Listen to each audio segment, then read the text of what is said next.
তো চাওক প্ৰথম লেনেদি মই গাড়ী চলাইছো এইটো হল ফাৰ্ষ্ট লেন তাৰ পিছত মই সেকেন্ড লেনলৈকে গৈছো এইটো হল সেকেন্ড লেন আৰু এতিয়া মই থাৰ্ড লেনলৈকে গৈছো আৰু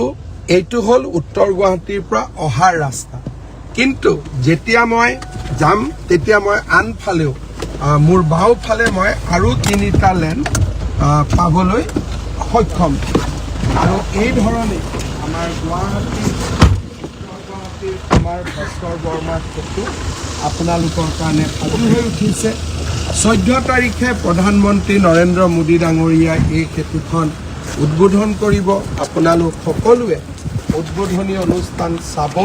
মই আপোনালোকক নিমন্ত্ৰণ কৰিছো অৱশ্যে সিদিনাখন আমি ইয়াত ডাঙৰ সভা ৰখা নাই মাত্ৰ প্ৰধানমন্ত্ৰী ডাঙৰীয়াই দলংখন চাব উদ্বোধন কৰিব খানাপাৰাত আমাৰ ৰাজহুৱা সভা অনুষ্ঠিত হ'ব প্ৰধানমন্ত্ৰী ডাঙৰীয়াই তাতেই অসমৰ ৰাইজক উদ্দেশ্য কৰি ভাষণ দিব মই সামৰণি মাৰিম সামৰণি মৰাৰ আগতে আৰু এটা কথা কম দলঙৰ লগে লগে কুমাৰ ভাস্কৰ বৰ্মা সেতুৰ লগে লগে সেই দিনাখন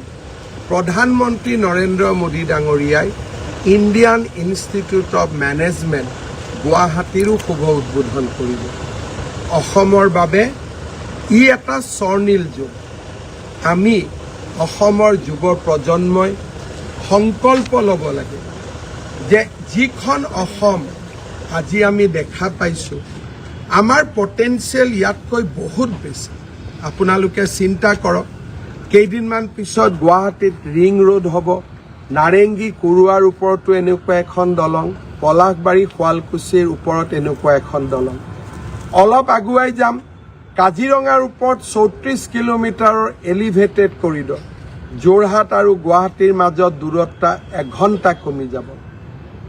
এলিভেটেড কৰিডৰ পাৰ হৈ আমি নুমলীগড় আৰু গহপুৰৰ মাজত গহবৰ নদীৰ তলেদি নদীৰ বুকুৱেদি আমি ৰেল আৰু গাড়ী চলাচল কৰিব পাৰিম তাৰ পৰা আমি আকৌ অলপ আগুৱাই যাম নুমলীগড়ত ৰিফাইনেৰী নামৰূপত এমোনিয়া ইউৰিয়া কাৰখানা আৰু ইমান দূৰলৈ যাওঁতে জাগিৰোডত আমাৰ সেমি কণ্ডাক্টৰ মানুহে আগতে জুকাইছিলে যে টুইন টাৱাৰ কেতিয়া হ'ব কাজিৰঙাত এলিভেটেড কৰিডৰ কেতিয়া হ'ব আজিকালি মানুহে নজুকায় মানুহে এতিয়া বুজি পোৱা হৈছে যে এখন নতুন অসম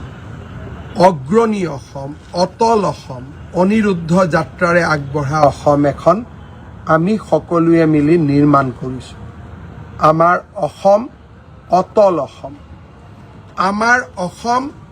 অগ্ৰণী অসম আমাৰ অসম অনিৰুদ্ধ গতিৰে আগবঢ়া অসম এই কুমাৰ ভাস্কৰ বৰ্মা সেতুৱে ইয়াকেই প্ৰমাণ কৰে বহুত বহুত ধন্যবাদ 20 ফেব্ৰুৱাৰী তাৰিখে গুৱাহাটী বিমানবন্দৰখনো আপোনালোকক দেখুৱাম আৰু অৱশ্যে আৰু এটা কথা ক'ব পাহৰি